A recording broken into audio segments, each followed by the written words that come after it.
C'est évident que les sociétés évoluent, les lois doivent évoluer avec lui. Après, il faut pas non plus être en rupture de tout.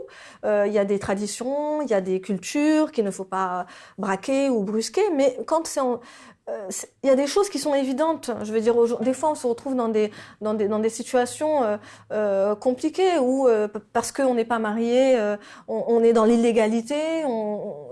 C'est compliqué et ça relève, et ça souligne une certaine forme d'hypocrisie, parce qu'au final, la société tout entière subit ça. Simplement, c'est chouma, il faut pas le dire, ou ça serait contraire à la religion. Moi, je pense que des fois, on est un petit peu trop rigoriste sur notre façon d'interpréter la religion et qu'on gagnerait à respecter la religion, respecter nos traditions, mais se respecter aussi soi-même.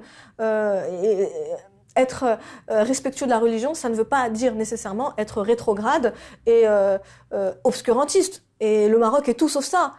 Et d'ailleurs, le Maroc est cité en exemple dans plein de pays à l'international. Le Maroc forme les imams en Europe. Le Maroc a signé des conventions pour le respect des minorités, le respect et ça, je pense que c'est important de le rappeler et c'est important de l'incarner et pas simplement de le dire. Et donc, y compris dans des cas comme celui-ci où il est important de respecter les libertés de chacun à partir du moment où elles ne sont pas en désaccord avec l'idée des libertés universelles.